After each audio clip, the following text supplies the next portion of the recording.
Hey there, it's Mo Bunnell, your host here at Real Relationships, Real Revenue. I and my teams have trained over 20,000 people worldwide on sound, efficient, and authentic, key point there, business development skills. You're listening or watching Real Relationships, Real Revenue, and what we're doing in this season, in season 3, is I'm interviewing my favorite people that have ever come through our classes. And Katrina Johnson is this week's guest. We got 5 episodes that we're going to give you. And in this first episode, I asked her about the moment in time that she realized business development is something she needs to do, something that she has to do, something that she feels compelled to do. And what's really interesting about her answer is not only is Katrina an amazing rainmaker in her own right that uses our systems, but she's also a social scientist. She's got a PhD, she's done research, she knows what's in the psychology and the neuroscience and the social science literature like nobody's business.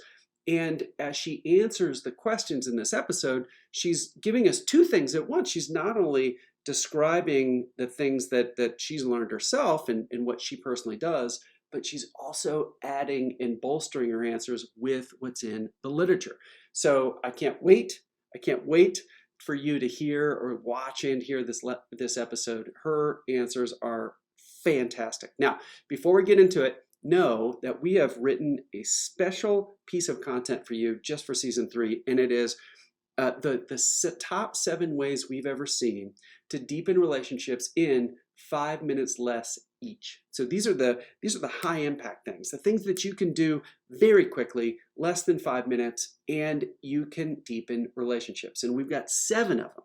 And what I did when I wrote this with our team is I tried to think of a broad base of things so that no matter who you are, you would find something that you liked, and boom, once you understand the concept, you can put it in play in 5 minutes or less. So if you want that, all you have to do is head over to this URL, growbigplaybook.com, sign up there, growbigplaybook.com. You'll get that instant download. It's really cool. It turned out better than I thought it would. I'm thrilled about the value it gives. So go over to growbigplaybook.com and grab that. Here is Katrina Johnson, PhD.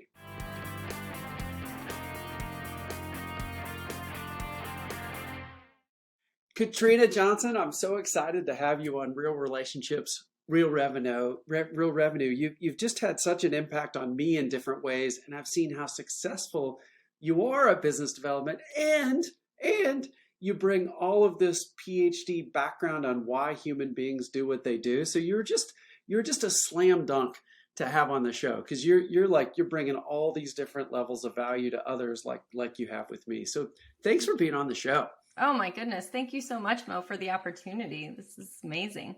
I know, it's great. And we've had the chance to co-facilitate in front of big groups before. We've had a ball. So let's do that for this amazing audience on the show. So let's start off with our big first question in season 3, where we talk about, I want you to tell me of a moment where, as a deep technical expert, you sort of realize that business development is important, that it's good, that you should do it. Tell me that moment you had that transition, and what happened inside you that made you have that. Yeah, absolutely. And of course, it's always hard to boil it down to one moment, but I will try my best. I really think my big aha came when I realized that you or I can actually learn this skill. I was getting the sense already that it was a skill that I needed. I was doing a lot of subcontracting work. I started in academia, as you know. I fell into consulting almost by accident in 2011. Some folks, I had some knowledge that people would pay me for. I literally bought Consulting for Dummies, not lying, registered my LLC, and off I went. And fast forward a couple years later, and I was enjoying the consulting work, but I was quickly realizing that as a subcontractor, as an executor, I had one hand tied behind my back. I wasn't part of those big conversations. I wasn't able to ask the poignant questions. And frankly, I wasn't able to deliver the work in the ways that I thought would be most powerful for these clients. And so forgive me, this next part's going to sound a little like brown nosing, but it is the truth. Right around that time, my husband made partner at a large law firm that you also work with. And he came back from his very first partners retreat more energized than I had seen in quite some time. And he says, I met this guy, Mo, and off he went. And as I listened, I realized that a lot of the concepts that he was talking about resonated with me. So they weren't unfamiliar, but there was quite a skill gap because, again, I had spent 10 years in academia, and let me tell you what they don't teach you in a Research One medical center is business development skills. So in listening to him, in meeting you, in kind of getting to know the materials, my big aha moment was this is learnable. And certainly if I could, I don't know, learn how to put sleeping babies in an MRI machine and measure their neural activity, then surely I could learn a super cool system like Grow Big. Yeah, I love that. And I can remember that when your husband reached out to me and said, "Hey, can you meet my wife?" I'm like, "Yeah, sure. We'll see where it goes." And it's so funny that a breakfast like that, like I can think of the exact table we sat at Goldberg's, right? And I can still remember it. And I walked into it thinking, "Hey, maybe I'll help this person." And I walked out of it being helped more than I think I helped because, as backstory for all of our viewers and listeners, our audience, Katrina and I struck up a friendship. And as her career took off because she just grabbed onto all this business development success, I was able to work with Katrina and dig into our research that are the underpinnings of all we do and bolster it and make it better, largely due to your help. So thank you for that. So it's funny how things where you sometimes you walk into a thing thinking you'll be helped, and I think I got the better end of this deal over time. Oh, I think it was quite reciprocal. So. Right. Well, reciprocity, right? That's a thing. That's one of our big scientific principles. So do this. I want to go a little deeper. So you realize you could learn it, and then obviously you devour Grow Big training, the snowball system, which you helped even bolster some of the research into it and some things like that as we work together. So go a level deeper underneath this as a learnable skill. So as you with your background as a PhD, as somebody who knows neuroscience like nobody's business, then where did you go from your researchy based perspective to figure out, well, what do I need to do first? What do I need to do next? How can I evolve this skill set? Yeah, absolutely. And so certainly devouring the training materials were a big piece of it. And as a researcher, right, I dug in and, highlighted all the materials. Was before iPads were a thing. So, and this was before the book. And, met with you, met with others. And the researcher in me really did take over. But I will tell you that was in the beginning, that was a blessing and a curse. And this is part of it for me is when I really dig into something intellectually, I also use that to hide, right? Because if I'm learning, I'm not doing. And so I will tell you in all honesty that it took me a bit to actually do something with all the great things that I was learning. And to actually put them into practice. And so again, I did all the reading, I did the highlighting. I remember doing some of the worksheets. I remember getting a spreadsheet version that was big, right? And I mean, as a former statistician, now I can fill out a spreadsheet, right? But I didn't do anything. I didn't call anybody. I didn't meet with anybody, right?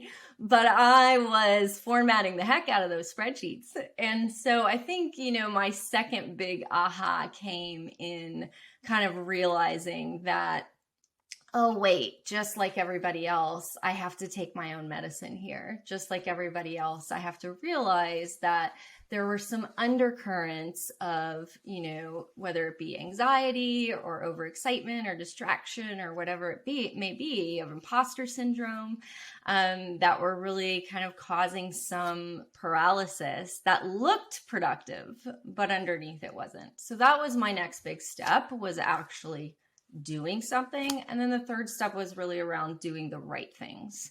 And so I think in the beginning, once I got into kind of actual behaviors and actions, I sort of, did a myriad of a bunch of things. And then I really needed to narrow the playing field and gain some confidence as I gained more experience in, oh, actually, I am helping people. I'm doing something and people seem to find it valuable. So I need to continue to develop those relationships that'll allow me to do that more. Oh, that makes all the sense in the world. So I want to sort of tee up two questions here, and because I have a bigger picture one and then a more practical one, and that I think that'll take us home on this episode. But for the bigger picture one, now somebody could look at you. You are providing really, really high-end assessment and coaching work for some of the most successful people in the world. Hedge fund managers and sports team coaches and folks like that. So they could look at you and think, oh man, it's Katrina, I could never do it. She does. She's doing all this really cool stuff, right? But it all came down to learning a system. And I love where you sort of had a cliffhanger at that last answer where you said, I just had to try some stuff. So here's sort of a two-part question, and we can do one, go back and forth, do the second, or however you want. But I want to know, like, practically, what were some of those things that you started trying, when you're sort of in the swirl of I'll just try some stuff, and then well, let's cover that, and then we'll come back and think, well, how do you just continue to keep evolving to get to playing at such a high level that you are now? It wasn't always that way. So come back, hit me with the tactics. What were some of those things you got out of your own head? You started to try and do things. What were some of those things initially, and roughly how did they evolve over time?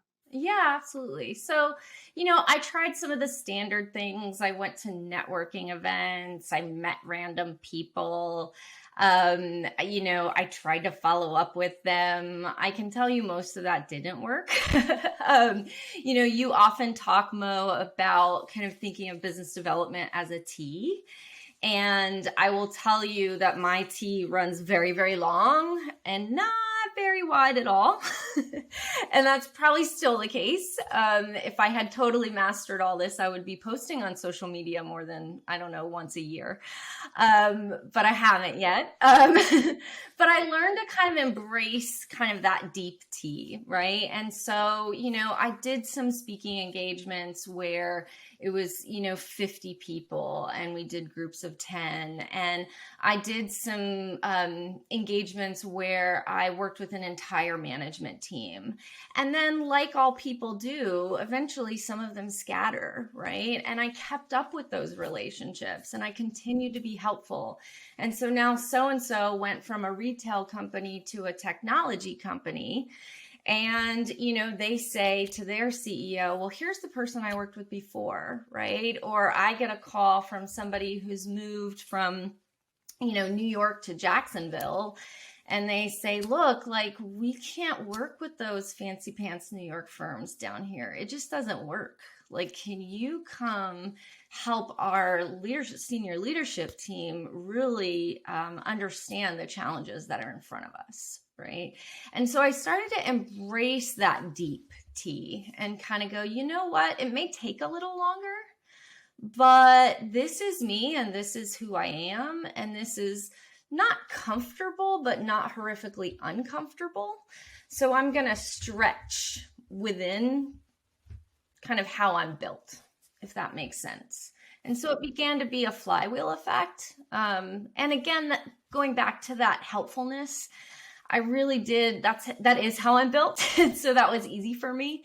And so I proactively looked for ways to do that. So whether it's, a couple months ago, I had a CMO I hadn't worked with in over a year, and he called, and his son has a mental illness and is fresh out of a treatment facility and needs a career coach. And it's not me. The kid's like 24, right? But and I don't know how to like help with resumes. But I tell you what, within 3 days, I found a person, right? And I got on the phone with this kid for 45 minutes and just kind of gave a message of like, look, I'm on your team. Like, we're going to find you some resources here, and it may take me a minute. I didn't ask for anything in return, right? That's just deepening that T. But if that person then gets on a board and I say, hey, that's an area where I'm going. can you introduce me to a couple people on that board? Right? I think he'll make the introduction. But I don't set out to do it that way. It really is about deepening those relationships. So it's kind of that combo of like stretching, but also recognizing where your own strengths are and playing there a little bit. Eventually I'll master social media, but I'm not there. Well, I love it. A couple things to comment on that I think are so great for our audience, for everybody. They may or may not know this idea of a capital shaped T, where the top of the T is how do you make your presence known at scale? So that's social media, an email list, a blog, some way to get to a lot of people very easily. And a lot of what that does is let your biggest fans share things easily with others when it's easily accessed on the interwebs. And then the base of the T is this really deep. Obviously, if the sort of the x-axis is number of people, the top of the T is all about getting to a lot of people, but not at a huge depth. And the base of the T is all about very few people, but going really deep. So Katrina, your example there about you had somebody that's a definite VIP, somebody really important to you, you're going to go above and beyond farther from that person than you might for somebody else. And then you're looking for those opportunities to be helpful in a way that they'll remember forever. So I thought that was a really cool just way to put a bow on that so everybody could follow. I also thought it was funny when you said, I found some things that weren't horrifically uncomfortable. Maybe that's our new business development theme. Find tasks that are not horrifically uncomfortable and go with that. It's pretty funny. But it works, right? Because a lot of people resist this BD stuff. So, okay, so here's the second part of the equation is you're shaping your book of business. You're shaping your expertise to go up to the next level. So wrap up this episode with what are you doing now? Where are you headed? And let us peek inside your big brain a little bit. What sort of business development activities are going to get there? Yeah, absolutely. And so I think what I've learned, particularly over the last year or so, with COVID, with all the changes that's brought, is the value of targeting. And we may talk about that a bit more in another episode. And so that really has been on the forefront for me. And what I've realized is that when I can work at the top of the house with a management team in some combination of both assessment and coaching, that is really my sweet spot. When I have a client right now where I've assessed 5 out of 8 on the management team, and then I've done mini assessments on the 3 that I missed just because of timing. And I was able to do a full day leadership retreat with them that was really grounded in their own data, right? I helped onboard a few of them in a way that really helped them reduce friction so that I could kind of show them the ins and outs of the team and of the business and of the investors in this case, because it's a private equity backed situation, so that they could get up to speed faster, so that they're not guessing as to why is so-and-so acting like this, or why have I tried 4 times to help this person over here. And I can sort of say, I know, let's talk about that for a minute, right? And so when I have that blend of assessment and coaching, the coaching is better because it's data driven. And again, I'm a scientist, so that's what I love. But I'm also happier. During the sort of height of COVID, so much of my business was coaching. And to be honest, Mo, it started to feel a whole lot like therapy. And I was a therapist and I love it. And it was COVID. And there were people who were stuck in New York apartments who weren't even opening their windows, right? Because we were so afraid. But it really took a toll, and I wasn't able to sort of stretch my brain and exercise my brain in the way that makes me happy. So that's what I've really come to, particularly in the last year, is blend of assessment and coaching where one benefits the other and round it goes, right? And then working with multiple people on the same management team so that I can help them with each other. It's almost like premarital counseling sometimes where I can say, well, let's think about how that's going to go. Or, well, if you're going to try to influence this, who do you need on your side? And get them to anticipate. No, this is super helpful. So let's have a cliffhanger around that targeting idea, meaning we're going to cover that in one of our other episodes that are coming up. So folks, if you like this, then we've got 4 more hard hitting episodes just like this one that Katrina are going to record. And we'll just promise right now. I don't know how we'll do it, Katrina, but we're gonna weave in how you're using targeting in some of those. So hey, I'm And sure some a lot really of cool science, Mo, that involves Legos. So just saying. there you go. I like it. I like it. That's building some curiosity. Oh my gosh, you should see all the Legos below me in the garage that are in tubs. My girls are in college or out of college now, but we're going to get them out someday. All right. I have millions of dollars of Legos. All right. So Katrina, people are going to want to get in touch with you. They're going to want to learn more. Where should they go? How should they do it? Absolutely. So if you're a CEO or a founder and you are building a team, I would love to, give an assessment at no charge just to sort of get a feel and maybe give some nuggets for you to experiment with. And the best way to get in touch with me is Katrina@kcjconsult.com. Or if you're an MD, a senior partner, and suddenly you're expected to be a triple threat around execution, developing business, and leadership, that's certainly an area where I might have some resources that are helpful. So again, Katrina@kcjconsult.com. That's the best way to get in touch with me so that I can give something that's individualized and helpful to you. Again, that deep T rather than that wide T. You beat me to it. You beat me to it. It's how you do what you do. I love it. And your resources are fantastic. So folks, if you fit those criteria, Katrina would be a great resource to have in your corner. So everybody, don't forget, we've got 4 more episodes coming up that we're going to tape with Katrina. They're going to be fantastic. And remember, follow or subscribe to the show, whatever platform you use, or video or on audio or whatever, because that's when you'll know when these next episodes drop. So Katrina, thanks for being on this show. I can't wait to dig into our next one. Thanks, Mo. Looking forward to it. Katrina, thanks for being on the show again. I think this is just that first episode, the last one, everybody. Go back and watch, listen to it. It's fantastic.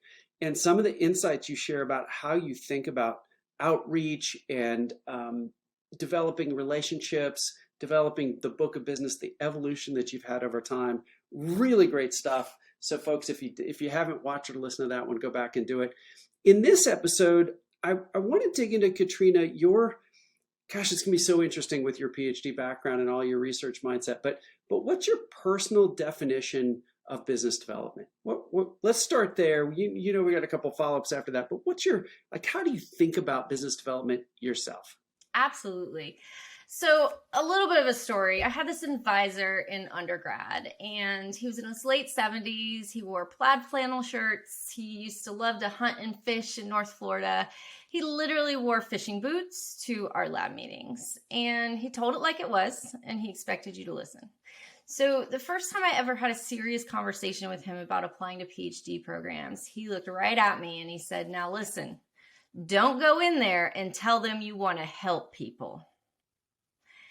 And it sounds a little harsh, but his point was psychology is a soft science, so don't be soft. And so with his encouragement, I minored in biology and chemistry and took a bunch of statistics courses, became a scientist, yada, yada. But when I'm honest, and please forgive me, Dr. Kennedy, I like helping people. Helping people is fun, Mo, right? Yes. It's fun. I like helping a CEO avoid a bad hire that I know is going to cost his or her business. I like helping a leader who is stuck on a plateau and suddenly has a new target and doesn't quite know how to grow their business, 3 times EBITDA in 5 years, right? I like helping. And so for me, truly business development is cultivating opportunities to help people. And I use neuroscience and I use all that fancy biology and chemistry and statistical thinking. But at the end of the day, I like to help people. And business development literally gives me the opportunity to do that. I love it. It's a great, well, gosh, and this is why we hit it off so well, because that's pretty much our definition too. I did like your ad that I haven't heard you say before, of cultivating opportunities to help people. So I thought that was a cool nuance about how you think about it. So let's go a level deeper. So, when we think about reinforcers, obviously with your background, you know it better than me or any of our audience, but how we sort of gravitate, what we gravitate towards as human beings, what we do next, things like that, all the science behind it. Business development is one of those where you can work really hard and not on a particular pursuit or relationship and not get any positive reinforcement, right? Yeah. It's just it's almost like the opposite. Business development is like almost the opposite of everything science says of what makes a great reinforcer, right? You send this perfectly crafted email to somebody you met at the conference, and you just have a clever ending. You spend an hour on it, you're so happy. You don't get anything back, right? And there's just so many examples of that. So when you think about cultivating opportunities to help people, and then put on this layer of we all often don't get good reinforcers for trying to help more people, the business development side. Why for you is it like worth the fight? How do you power through continuing to think about growth? Yeah, that's such a great question. I would say a couple things. One, there is a lot of science that shows that variable reinforcers are actually much more powerful. That's why people go back to the slot machines over and over again. If you won every time, it wouldn't quite deliver the dopamine hit. So I will say from that standpoint, business development is a good reinforcer because the reinforcement comes on a variable schedule. I love some of the work you've talked about, though, Mo, in terms of divorcing process from outcomes. I do think that's really important, and not just as, semantics, but truly as how you come at the work. And so from a process standpoint, I've had a lot of different habits that I've tried over the years, and I will admit my green on the HBDI, which is that process orientation, is woefully low. So just full disclosure there. Me too. I'm in the same camp. Yeah. But a habit I think that I've really gravitated towards lately is really around between meeting communication. And I think making it simpler, more meaningful, and more consistent is what's really helped me. And again, a quick story here. I worked with a founder, started working with him before COVID, where, you name the technology, WhatsApp, Slack, Monday Morning, Notion, they used it all. This guy was brilliant. He was fast. He was ahead of the curve. I, as I've already admitted to you, am not a big technology user. I've always been a little slow in that way. But I will say in working with him and his team, I was forced to use some of those tools. Like you talk about it in Grow Big, and like some of your guests have acknowledged, like you've got to use what they use, whether that's a vocabulary or a tool set. So at first, I will admit, I was literally like, am I coaching via instant messaging right now? What is happening?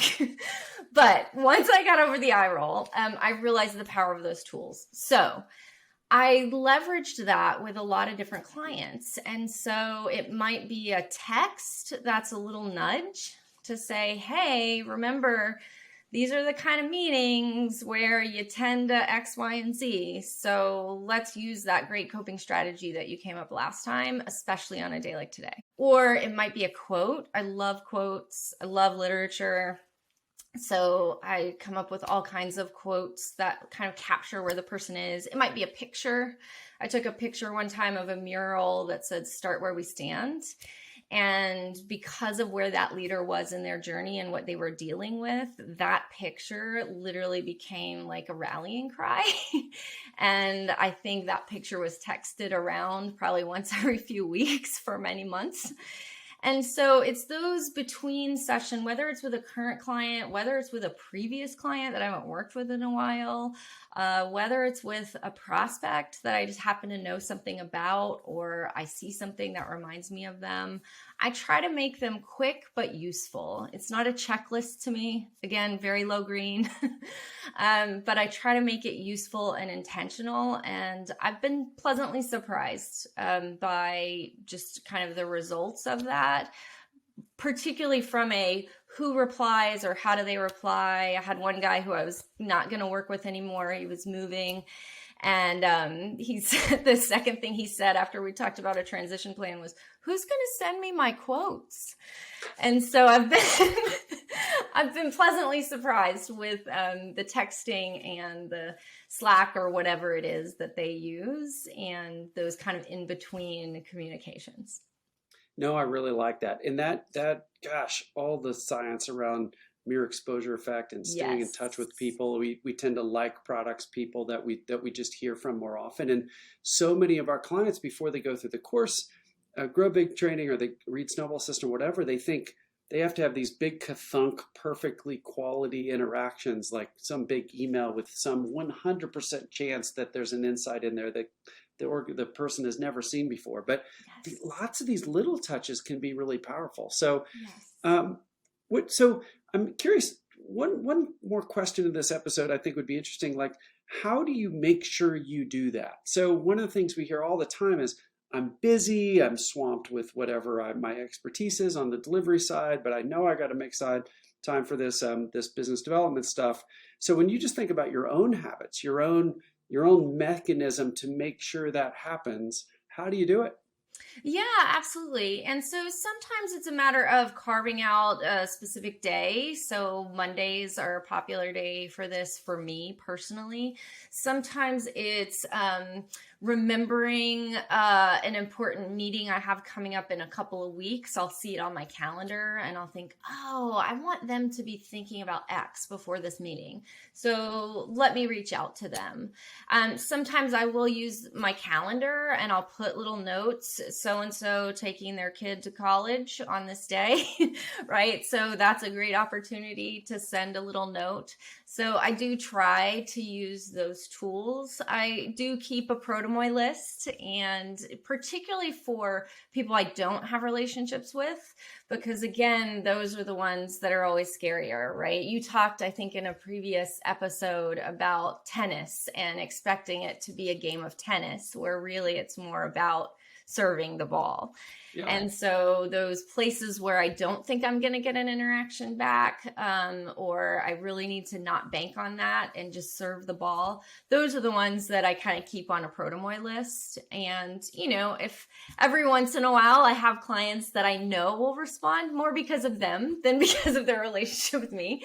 So if I'm having a particularly rough week, I will admit to you, and I guess to hundreds of your listeners, that, you know, I might text somebody that I know I'll get a response back from just on those days when you're like, is my phone even working? Yeah. Yeah. So it's kind of a combo, I think, of kind of emotional or more unconscious kinds of reminders and habits, and then those conscious tools of putting things on the calendar, keeping a Protomoy list, things like that. Yeah, in a couple things for the audience, because maybe they know what Protomoy is, maybe they don't, but it's a Greek word. It means first among equals. And all that is detailed in our book, The Snowball System, and of course our Grow Big training, where we actually guide you through it. But the idea is just pull out a scrap piece of paper and write down the 8 or 10 names of the people that you want to just absolutely love working with you a year from today, and focus on them. It doesn't have to be a big number. It's your first among equals. And just having a list of names can be tremendously powerful. One of the partners at your husband's firm took it to the next level, and he went out and bought a big dry erase board, and he stuck it above his desktop at work. So he wrote the names really big on it, and every day those names stare at him. So he's had a lot of success because he can't avoid it. It's not a piece of paper that gets lost. It's like right in his face. So Protomoy list can be really, really huge. And I loved your story, Katrina, just about investing in someone or remembering specific things that are important to the other person, dropping their kid off at college. Your example is so good, because we hear that kind of stuff all the time. Very few people document and think, oh yeah, that's 3 weeks and Thursday. I'm going to put this in my calendar just so I can text the person and say, hey, I think today's the big day. You're dropping off Sally at college. Just want to let you know I'm thinking about you. I hope it goes great. Or just that little thing says, it's just so powerful to deepen the relationship. It doesn't take much work at all. So kudos to you. I think there's more of a system than you're giving credit to. Well, let's do this. So where people are going to want more of your big brain? I mean, you've got lots of resources. You really personalize this stuff when people reach out to you. to you, where should they go to connect with you? Yeah, absolutely. The best way, the simplest way to connect with me is just shooting me an email at katrina@kcjconsult.com. And I do try to make resources or conversations quite personalized. So particularly if you're a CEO or a founder and you're building a team, or if you are somebody like a senior partner at, say, a Big Four or someplace like that, where you're not only dealing with business development and execution challenges, but you're also expected to lead. I'd love to speak with you, love to have a quick chat, see if I can be helpful, see if I can just shoot a couple things over to you to maybe share with your team. I love it. Katrina tell us again. kcjconsult.com. Got it. kcjconsult.com. So great. Well, people check out Katrina there. She's always helpful. She'll ask some questions, figure out what kind of things might be helpful to you. So definitely take her up on it. And don't forget, follow, subscribe, click whatever button on whatever platform you use, because there's 3 more episodes that we're going to tape. And when you subscribe or follow, it lets you know right away. And then, of course, season 3, we've got some of the top rainmakers I've ever worked with out of training over 20,000 people all over the world, just like Katrina. So then you'll be notified when all those episodes drop too. Katrina, thanks for being on the show. This has been a blast. We got 3 more big ones coming up, everybody. Thank you, Mo. Really appreciate it. Can't wait. Katrina, it is so fun to have you back in this 3rd meaty episode. I as good as the next 2 questions are going to be, and as good as your insights were in the last 2, I've been looking forward to this one particularly, because everybody, Katrina not only has gone through the Grow Big training, but she helped do some of the research for the Snowball system and an ongoing training. So we get a twofer with Katrina here, because we not only get to hear her answer to what's her favorite technique in the Grow Big training or the Snowball system, but we get a twofer because she might just explain a little bit of the why this stuff works as we dig into it. So Katrina, without further ado, what's your favorite technique, skill, concept, framework that's either in the Grow Big training or the Snowball system? Yeah, absolutely. So I was dreading this one because obviously this is the hardest question for me, because I am a complete science nerd, and because I was there in the beginning when you were cultivating this great library of work. So it's a little bit like picking a favorite child.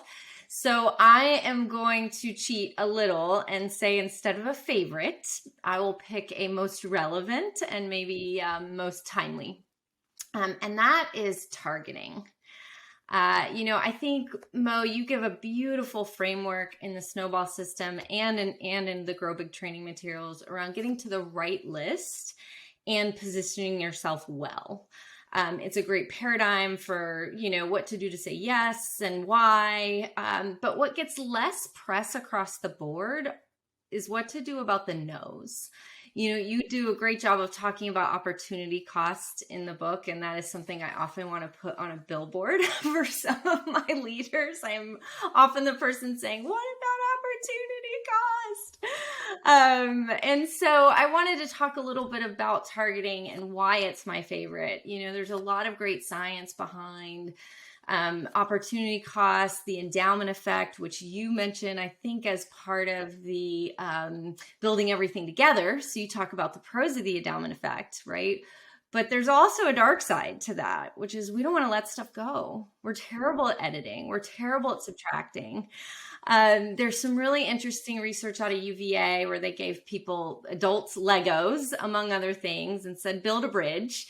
And they gave them all kinds of uneven structures. And by and large, people looked for Legos to add.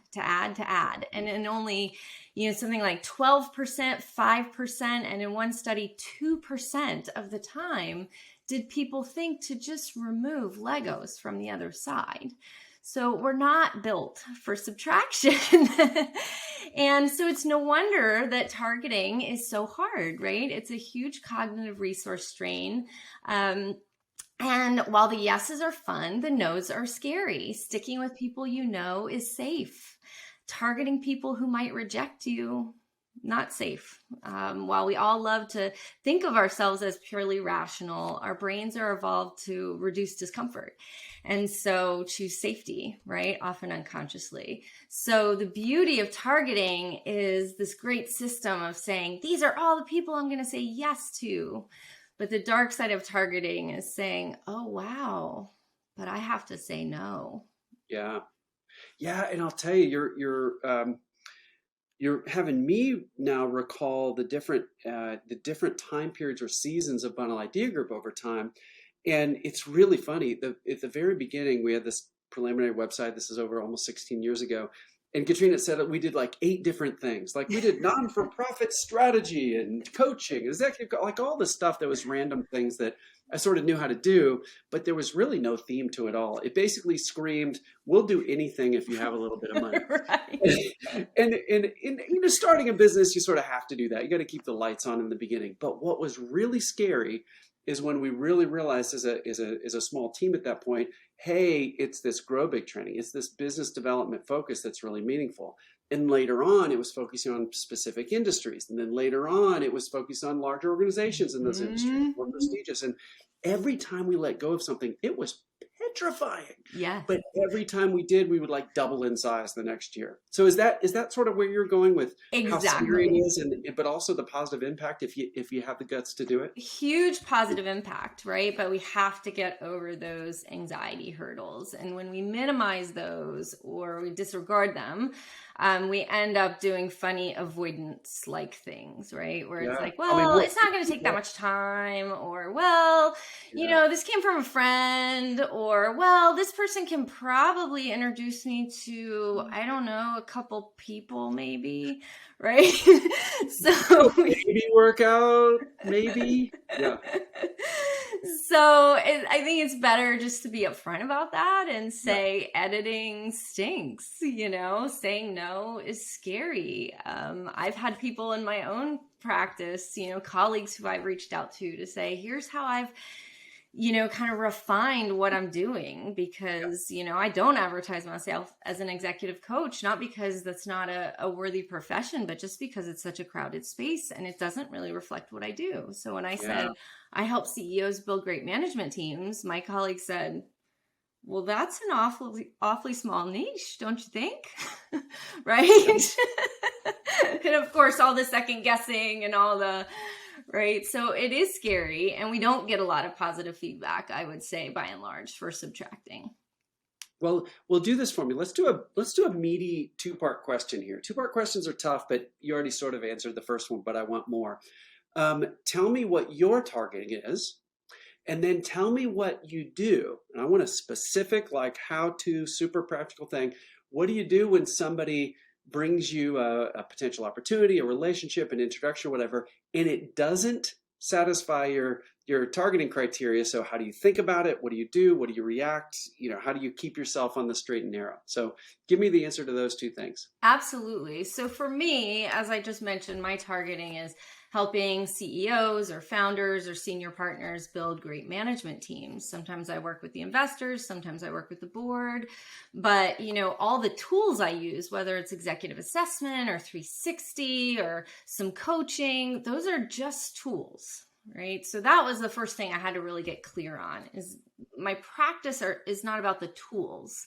My practice is about what I'm trying to accomplish. By the way, the impact you're having too. Yes, exactly. I want to point that out, because the way you said it, it didn't have you in it. I mean, you said help, but it's not like I specialize in or I love doing. It was like you help CEOs build management teams, and if you're a CEO on the other end of that, or people are, you're like, yeah, got it. I want that. Right. And if I'm doing, frankly, Mo, if I'm doing my job well, I'm not really in it. Right. I've had situations where I wanted an introduction to the private equity team, and the CEO wouldn't really make it, not because he didn't appreciate my tactics, right? But because he liked me operating in the background, which is fine, right? And in an ideal world, my clients are getting better at doing this stuff at every go around, right? They're getting better at hiring without falling for their type, right? Or they're getting better at bringing somebody new up to speed in the C-suite and giving them the ins and outs, right? So with each iteration, if I keep a relationship for a couple years, in an ideal world, I work myself out of a job. And that is very different from saying I'm a career coach, right? Or I assess talent. That's a different gig. Yeah. Okay. This is so good. So let's move to that second part of the two-parter. Let's say I or somebody else emails you tomorrow, and of course we want to help you, right? So people that are providing introductions are your friends, your raving fans, the lingo, and they really are excited about it, right? And I say, hey, Katrina, I'm super excited. I just talked to this accountant that's on their own, and boy, they could really use some help thinking through how they start their business. And I think you'd really like her. She could really use your help and how to elevate her presentation skills and her gravitas. I'd love to introduce you to her. What do you do? Yeah, absolutely. So on the forefront, right before that introduction happens, one of the things I've really tried to do, and partly because of Grow Big, is educate my raving fans, if you will. Send them little infographics, send them a one-pager. Even when I run into them in a social setting and they say, how's work going? I'm strategic with my storytelling, right? I tell the stories and I give examples that will resonate with them, but will stick with them, right, in a meaningful way. And so, I think when we were talking about doing this podcast, you said, oh yeah, and this private equity firm and blah, blah, blah, right? Because that stuck with you. So that's on the front end. When I get that referral, first and foremost, I always make that call myself to that person. I always set up a 20 or 30-minute call. It's worth the time for me. And I know I've been on the receiving end of those emails that are like, sorry, you're not my target client. And it makes you feel very small. Yeah. So, This person was trying to help you, and like they get a slap in the face, sort of. So yeah, so you have a personal touch. You set up a call. You ask some questions. Yeah. I ask them questions. I get them talking, and then I leverage my referral network. I have folks who specialize in trainings for managing millennials, right? Or price analytics or strategic planning for nonprofits. So I make that referral. I might send them an article. I follow up a couple weeks later. I always circle back to the person who's referring. And try to give them, just an update to say, hey, took care of your person for you. Thanks so much. Appreciate that. Actually, it turned out that a better fit was my colleague so-and-so, because what they really needed was X. And then that gives me another way to educate the raving fan or the strategic partner. Yeah. And what I love about what you're doing, and it's neat because I try to do it myself, and I hadn't really thought of it with this clarity as that you just had. But the person was sitting there trying to help you. They want to make an introduction, so they send you something. It sounds like you have a conversation with them. You're figuring out what they need, and then in that, after you do listen and learn, you're able to say, well, gosh, I really specialize in X. Helping CEOs build their management teams. This is a little lower level or a little different or whatever. But you know what? Good news. I've got somebody I can introduce you to. I'd love to make that introduction. They're great. I've introduced them to others. All the outcomes have been really good. Would it be helpful to introduce you to them? And that gave you a chance to reinforce that they should send you stuff, and you're able to steer the next one potentially, and you're still able to add value to them and their friend. Is that sort of what you see happen? Absolutely. Absolutely. And then, that connection, may become important down the road. You never know. And if not, you've done a good deed. You've connected a person. As we mentioned in prior episodes, I like helping people. I wasn't supposed to say that early on, but it is fun, right? When somebody who's coming out of, a COVID financial crisis and they need help with their resume. And I haven't written a resume in a long time. So, I'm happy to connect them with somebody or somebody I've had some tough ones where they weren't ready for coaching. They needed more of a mental health support. And so, being able to have that conversation if it's appropriate, or if not, kind of graciously stepping aside to say, try this person or that person. So. Oh, this is fantastic. Well, Katrina, let's wrap up this episode. We've got an awesome episode next where we're going to talk about a business development story that Katrina's particularly proud of. So we're like going to dig in. We're gonna pin her to the ground and say, you got to tell us something you're proud of. I know it's not your nature, but we're going to make you do it. So but before we do that, where should people go if they want to connect with you? Yeah, absolutely. So the best way to connect with me is really just to email me at katrina@kcjconsult.com, particularly if you are in the process of building or sometimes rebuilding a great management team. Maybe you're a CEO, or maybe you're an investor who's supporting a CEO, or you're a managing director, senior partner. I'd love to hear more about your goals. I do offer a no-cost delivery of a discovery assessment and some other hiring resources, particularly for hiring in the C-suite, coaching-related resources. So again, I like those individual touch points just to learn a little bit about who you are so that I can provide a resource that's really tailored and useful. I love it. And folks, reach out to Katrina because I've sent people her way. And like we talked about in this episode, if she's not a good fit, she usually knows who is. So she'll bend over backwards to help. So thanks. And everybody, don't forget, follow, subscribe, whatever platform you're on, because that's how you'll know that the good stuff's coming your way, including this next episode with Katrina. Katrina, thanks for being on the show. You're awesome. Thanks so much, Mo. Really appreciate it. Hey everybody, it's Mo, your host here at Real Relationships, Real Revenue. I'm thrilled to ask this question to Katrina. I learned this question from my friend Luke Burgess in the book Wanting and some conversations that we had. And this is such a well-designed question. Katrina, I want you to tell us, with your background as a PhD, as a researcher, as a neuropsychologist, like you do so many things. I'm not even sure I use the right words, but given your background and that the great business development work that you've done, I want you to be honest and tell us of a story, a business development story that you're particularly proud of. Get personal.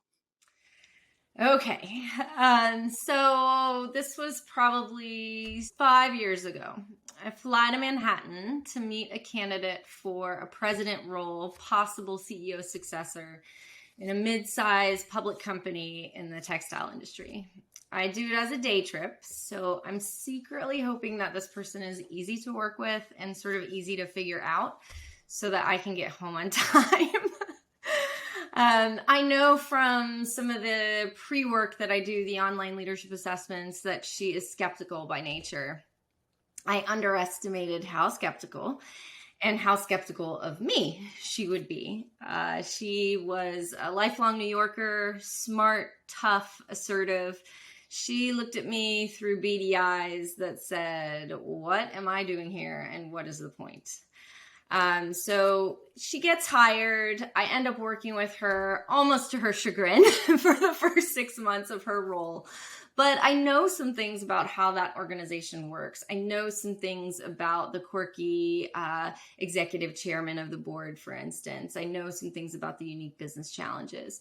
So get to know her, work with her, through her, get to know some other aspects of the management team, start adding at the team level bits and pieces here and there.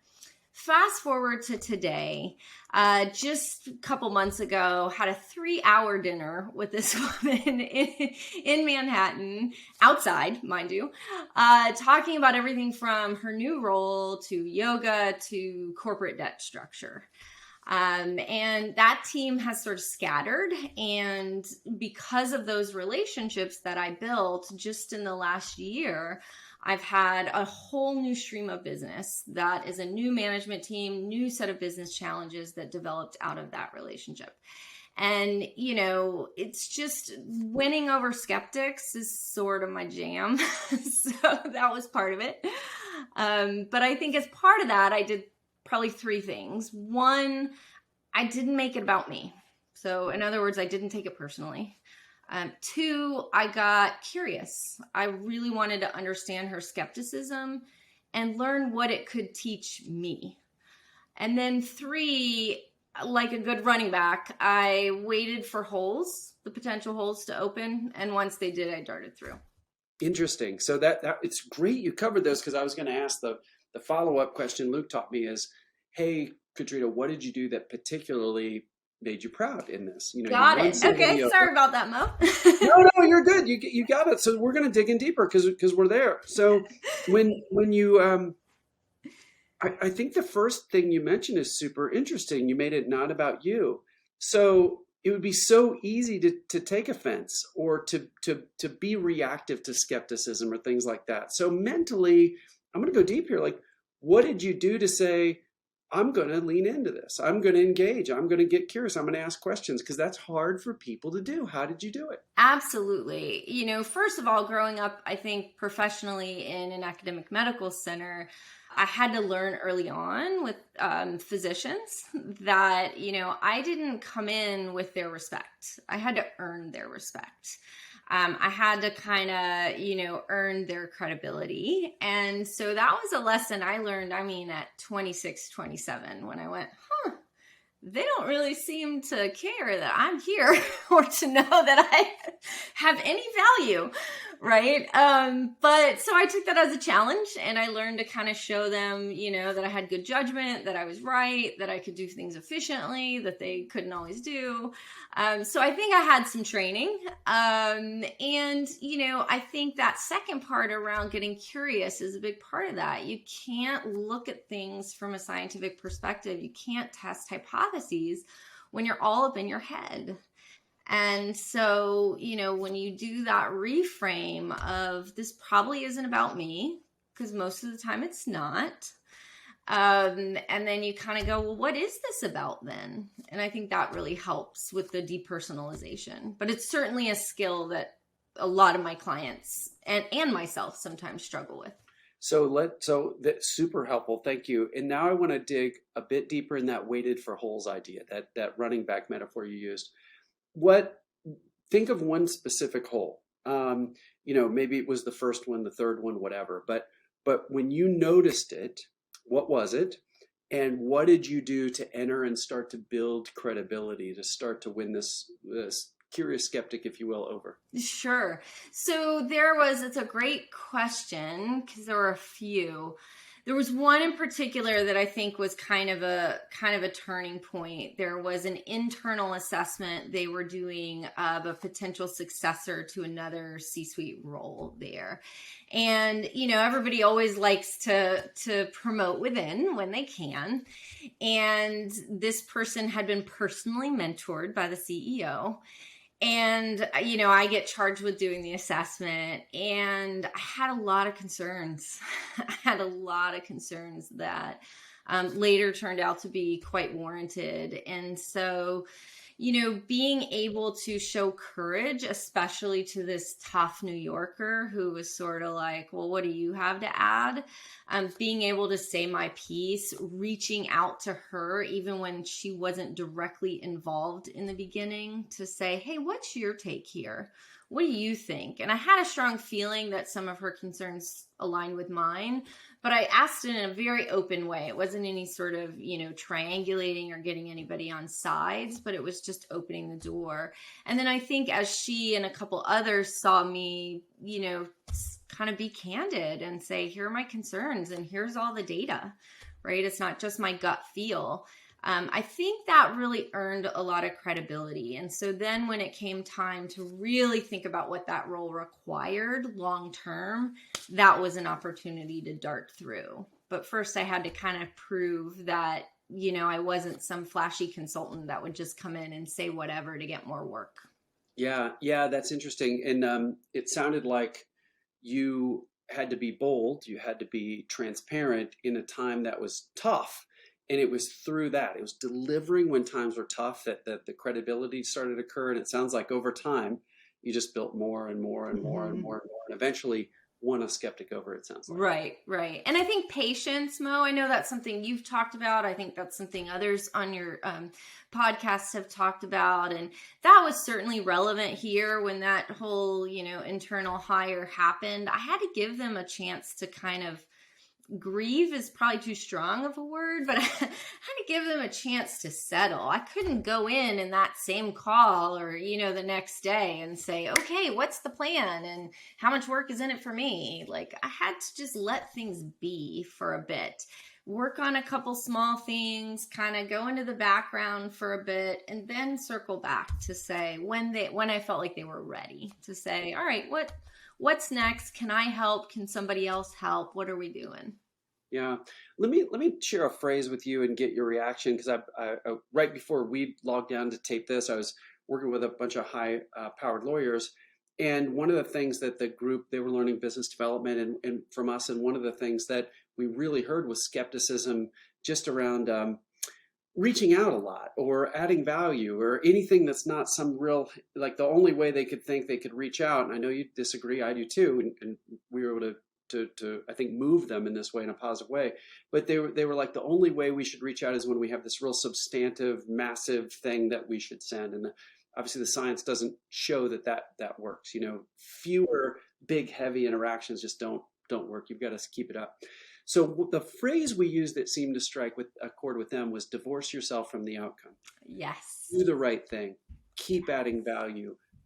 Do what's best for the situation. Divorce yourself. In your case, it was divorce yourself from the outcome of, you might not be hired by sharing this critical stuff, right? But you did the right thing and actually got you hired more, I would guess. So what do you just think of that phrase, divorce yourself from the outcome? Is it not just this one scenario, but as you think about business development in general? I love that. I mean, I really do. I think that, quieting that anxious, that even overeager, that more emotionally driven part of us becomes so helpful. Your problem solving gets better. You're more creative. You're more resourceful. You're more patient. There's just a lot of good outcomes that come when we can sort of quiet that other part of the brain. And I think divorcing yourself from the outcome does just that, right? A focus on process. It also creates a sense of self-efficacy, which has, there's tons of data around how important self-efficacy is from everything from mice to humans and a lot of things in between. And so when you're focused on process and not on outcome, you control that, right? You can do that next step and you can recover. I made a mistake just a few weeks ago because I was overeager. And I got back a thanks in all lowercase with a period, right? So, I can focus on process. I let that be for a bit, right? And then when I had something valuable to say, I came back in a tiny little amount, right? And tested the water. So I think that sense of self-efficacy, that quieting that anxious part of the brain, and that allowing you to recover is all wrapped up in your one phrase, divorce yourself from the outcome. Fantastic. That was just a great way to summarize. And I like you just bringing up the literature and what's in the research around that. Okay. So Katrina, folks are going to want to connect with you in some way. How should they do it? Yeah, absolutely. So I would say if you're in the process of building a management team, rebuilding a management team, looking for that executive assessment, onboarding, coaching, talent planning, definitely reach out to me. The best way to get me is email katrina@kcjconsult.com. It's not fancy, but it is effective. And I would love to give some resources, whether that's a no-cost discovery assessment or whether that's some other resources that might fit your unique situation. So katrina@kcjconsult.com. Fantastic. Thanks for being on the show. And everybody, our next question, we're 4 for 4 on just having great insights from Katrina. We got one more episode. It's coming up next. And I'm going to ask Katrina if she could tape a message to her younger self around business development. What would it be? And I can't wait to see what her answer is.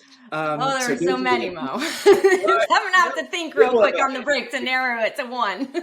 If you can take a Netflix episode to your phone, a documentary series, like a mini series, maybe that would be more like it. If you can record the Star Wars trilogy.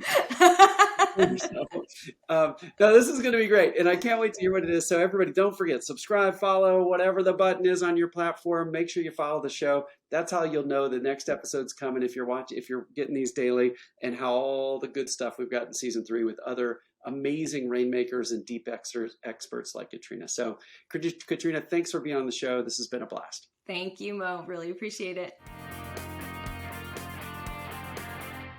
Katrina Johnson, you are 4 for 4. Every one of the prior episodes was chock full of amazing advice.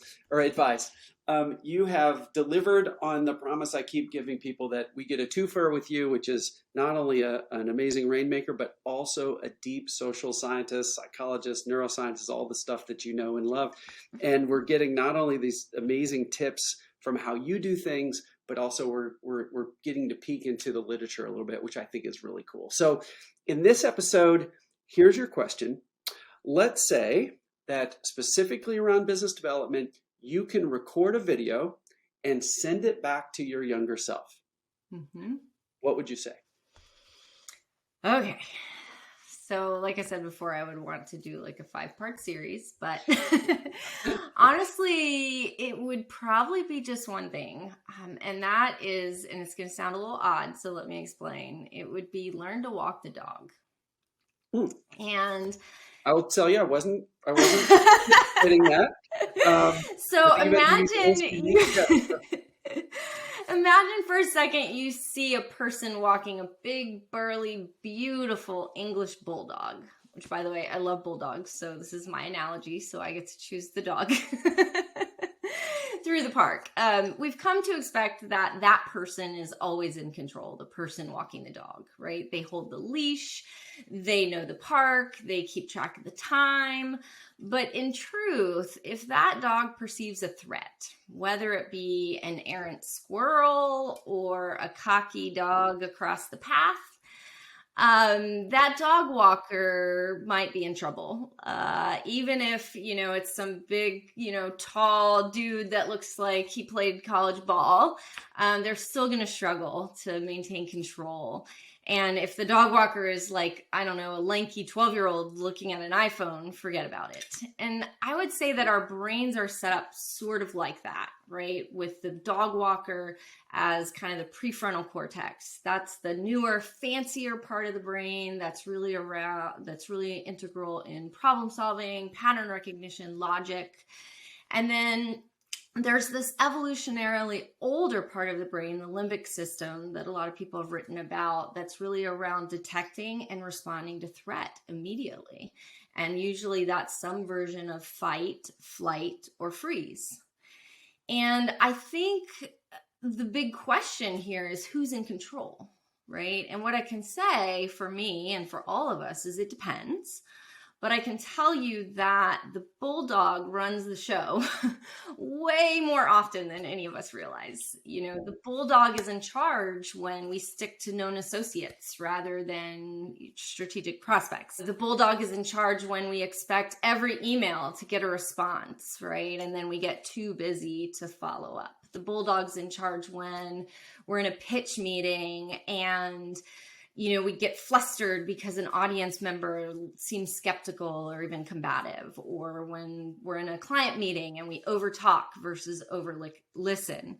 The bulldog's in charge. So in my video, I would say, learn to walk the dog. The sooner I did that, the sooner I would get to do the work that I really cared about on my own terms. The tools are all there. You have created some of the best tools out there from a business development standpoint, but I would venture to say, and this is probably going to be unpopular, so I apologize, but even your best clients, right, or your most enthusiastic listeners, they're probably only tapping into 30 to 50% of the power of the tools that you offer, maybe 50%. And why? Because they're getting dragged around the park by a 60-pound bulldog. Yeah, that makes so much sense. And it go deeper on this. What gets in the way? Is it our ego? Is it our expectations? Is it the fact that almost all of our clients are these ridiculously high-performing people that got straight A's through school and they have some deep expertise and they're using get 100 on every exam and then they can't, their ego can't handle any kind of rejection. And man, sticking with the process means you're not always going to get that email back that says, I love you, even, and I want to hire you for gazillions of dollars, even though we met 5 minutes ago. That's what we're thinking. So Right. what's underneath it from a scientific perspective? Yeah, so it's not exactly ego as much as it is the parts of our brain that were evolved to preserve, right? To minimize threat, to recognize reward, but first and foremost, minimize threat. And that might be a threat to our status, that might be a threat to our affiliation or level of acceptance, that might be a threat to our autonomy. There are a lot of different threats. Rejection is another one. Will I say the right thing? Will I look like a moron? Threat of embarrassment. So, thousands and thousands of years of evolution has shaped us to avoid, run from, right? Recognize and bolt from threat. And business development, even with all the great tools that you provide, doesn't work like that. It's almost like job one is to get out of our own way. Yes. And then the tools are available to us. All you have to do is read Snowball System, go to our Grow Big training, whatever. The tools are, we have this comprehensive system. It's everything someone needs. But if they avoid. Yes. Yeah, interesting. So, okay, we're going down a road now. What do you I didn't do? say it would be popular, but there's also thousands of pages of science that show that. No, but you've got a limbic system too. I do too. What do you personally do? And I know we didn't prep this for this, so I'm excited about it because I don't know where it's going to go. I'm curious. What do you do personally to get your own limbic system out of the way? Yeah, so I think the first thing is around just awareness, right? Recognizing, oh, I'm doing that thing again, right? I'm avoiding that thing again, or I did that thing again where I got over eager because I was excited. And then you look at that and I go, oh, that's interesting. I haven't done that in a long time. Why would I have done that? So getting a little bit curious about our own emotions and our own experiences. In this case, that as a management team, I have been trying to get into for 6 years. And I met somebody at a football game who was new to the team and had an in, right? So, I got overexcited. So labeling it, I think, is really important. There's a lot of neuroscience behind a quick, simple label. Doesn't have to be lay down on the couch and bare your soul, right? A quick, I was anxious, I was frustrated, I felt small, I was defensive. A very quick label reduces that limbic system, right? Gives that prefrontal cortex a chance to get in the game. Reframing something as, maybe a temporary setback, right? Or reframing something as an opportunity. That's not necessarily Pollyanna sunshine stuff. That's not, think positive no matter what. That's saying, well, let me evaluate this. Let me think about what are some other reasons they haven't gotten back to me. Maybe their father-in-law is in the hospital with a heart condition. That one just happened to me.